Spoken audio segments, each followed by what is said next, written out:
بسم اللہ الرحمن الرحیم۔ مارکہ کربلا سے پہلے پیغمبر اسلام حضرت محمد مصطفیٰ صلی اللہ علیہ وسلم کے نواسے حضرت حسین ابن علی رضی اللہ عنہ زبردست مشکلات کے باوجود ہمت اور یقین کی ایک روشن مثال کے طور پر کھڑے ہیں۔ شہادت کی طرف ان کا سفر تاریخ کا ایک اہم لمحہ ہے جس نے انگنت نسلوں کو ترغیب دی کہ وہ حق کے لیے کھڑے ہو جائیں، حتیٰ کہ اندھیرے کے دور میں بھی۔ یزید کو جب اس بات کا پتہ چلا کہ امام حسین رضی اللہ عنہ نے میری بیعت نہیں کی تو اس نے مشتعل ہو کر عامل مدینہ کو حکم بھیجا کہ حضرت امام حسین رضی اللہ عنہ کو میری بیعت پر مجبور کرو، ورنہ ان کا سر کاٹ کر میرے پاس بھیج دو۔ حضرت امام حسین رضی اللہ عنہ کو جب اس یزیدی حکم کا پتہ چلا تو آپ نے مدینہ منورہ کی سکونت ترک فرما کر مکہ معظمہ چلے جانے کا ارادہ فرمایا،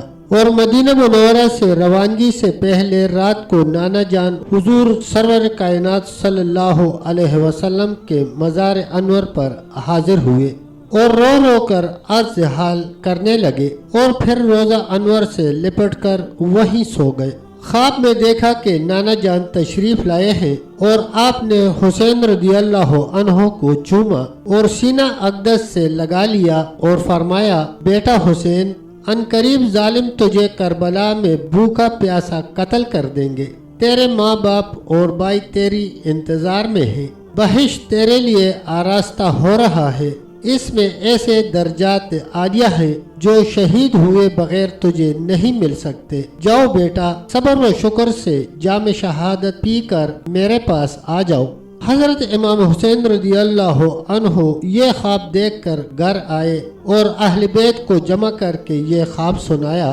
اور مدینہ سے مکہ جانے کا مصمم ارادہ کر لیا، اور پھر اپنے برادر بزرگ حضرت امام حسن رضی اللہ عنہ کے مزار انور پر حاضر ہوئے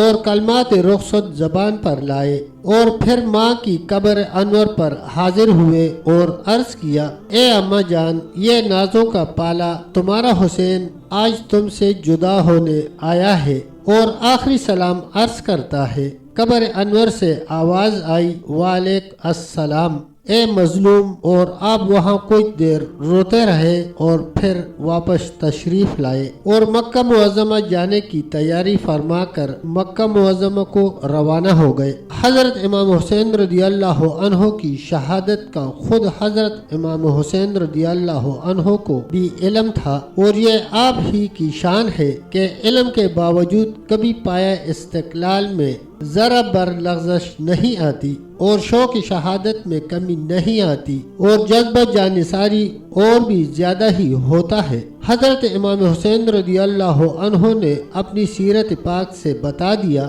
کہ طالب رضائے حق مولا کی مرضی پر فدا ہوتا ہے، اسی میں اس کے دل کا چین اور اس کی حقیقی تسلی ہے۔ کبھی وحشت و پریشانی اس کے پاس نہیں پھٹکتی، بلکہ وہ انتظار کی ساتھ شوق کے ساتھ گزارتا ہے اور وقت موعود کا بے چینی کے ساتھ منتظر رہتا ہے۔ تب تک دوستو اتنا ہی، ملتے ہیں انشاءاللہ ایک نئی ویڈیو کے ساتھ، تب تک کے لیے اللہ حافظ، اللہ نگہبان۔